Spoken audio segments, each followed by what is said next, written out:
चले गए ये सारे मर्द। क्या एक पुरुष का मान सम्मान स्त्री के मान सम्मान से ज्यादा है?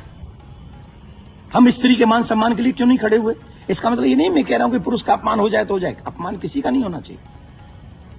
जब लोग मूत्र जिहाद करते हैं, लव जिहाद करते हैं, थूक जिहाद करते हैं, तो वो जब थूकते हैं ना भोजन में, तब इसलिए नहीं थूकते कि ब्राह्मण पंडित जी जेल लेंगे। उसमें सब आते हैं, पंडित जी भी आते हैं, यादव जी भी आते हैं, सिंह साहब भी आते हैं, अग्रवाल जी भी आते हैं, चौधरी साहब भी आते हैं, लिमका भी आते हैं, ढिमका भी आते हैं, सब आते हैं। वो सबके लिए थूकते हैं, वो सबके लिए मूतते हैं, वो सबकी बहन बेटियों पे नजर रखते हैं। तब क्यों नहीं बोलते हम और आप सभी? बताइए, मैं जानना चाहता हूं। ये जितने भी लोग आज विवाद कर रहे हैं, ईमानदारी से बताइए, भगवान श्री राम किस लिए आए थे? वो तो क्षत्रिय थे। भगवान श्री कृष्ण किस लिए आए? वो तो यदुवंशी थे ना। किस लिए आए थे? बताइए मुझे, जरा जवाब दीजिए, जो अपनी अपनी जातियों के जो नेता बने बैठे हैं। मैं जानना चाहता हूं आपसे, जितने भी अवतार तुम्हारे सनातन में जिन पुराणों के अनुसार हुए, जिन पुराणों के अनुसार तुम अपने आप को हिंदू लिखते हो, किसके लिए अवतार हुए थे? वो धर्म की स्थापना के लिए हुए थे। और धर्म की स्थापना करना ही हम सबका दायित्व है कि हम इस देश में धर्म की स्थापना करें, ना कि धर्म का खंडन करें। हम सबको चाहिए कि एक साथ रहकर अपने धर्म का सम्मान करें, अपने धर्म को बढ़ाएं, अपने देश को बचाएं। ये हम लोगों की ड्यूटी होनी चाहिए। और जितने भी यदुवंशी सुन रहे हैं ना, my dear listen to me. निश्चित तौर पे मेरा जन्म जो है ब्राह्मण कुल में हुआ है, लेकिन आपको एक और बात बता दूं, यदुवंशी मेरे हैं सब। पूछिए कैसे? भगवान श्री कृष्ण का नामकरण जिन ऋषि ने किया था, गर्गः पुरोहितो राजन यदु नाम सुमहातप, मैं गर्गाचार्य जी का वंशज हूं। क्या मैं आपका बुरा चाहूंगा?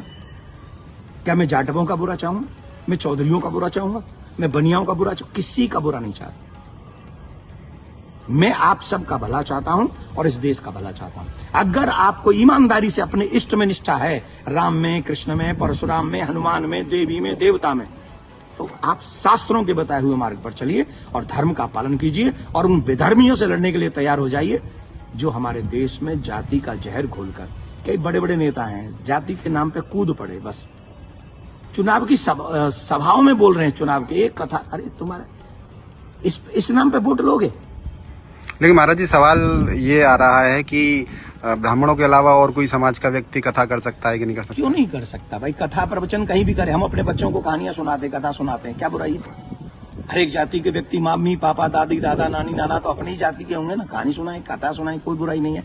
लेकिन व्यासपीठ पर बैठ के सप्ताह करना, देखिए उसकी विधा, हम शास्त्रों की बात करेंगे।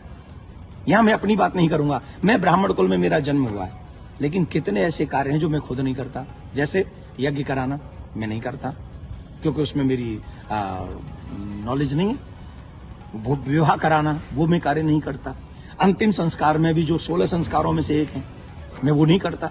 जो चीज मेरे हाथ में नहीं है वो मैं नहीं कर सकता, और जो मेरे हाथ में है वो मैं कर सकता हूं। जब हम भागवत करते हैं, एक अनुष्ठान करते हैं, अनुष्ठान को अनुष्ठान रहने दीजिए। सत्संग, प्रवचन, रामायण इत्यादि हम सब करें, कौन रोकने वाला है? और कितने ऐसे लोग हैं जो ब्राह्मण नहीं, वो भी कथा कर रहे हैं। हमारे यहाँ तो मुस्लिम भी राम कथा करके गए हैं और हमने उनको स्वीकार किया। रसखान को हमने स्वीकार किया है।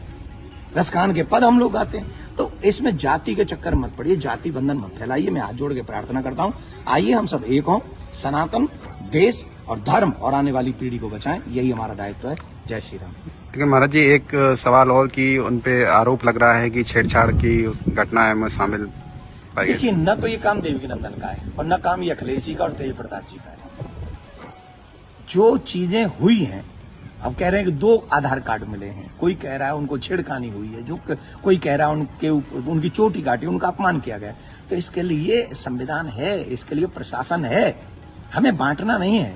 प्रशासन अपना काम करे, जहां जो जिसकी गलती हो उसे सजा दे। पंडित जी की गलती है तो पंडित जी को सजा दे, यादव जी की गलती है तो यादव जी को सजा दे। लेकिन जो बड़े बड़े लोग हैं, जो बड़े बड़े पदों पर बैठे हैं, उन लोगों को जातिवाद फैलाकर समाज को लड़ाना नहीं चाहिए। ये अच्छी बात नहीं है। धन्यवाद।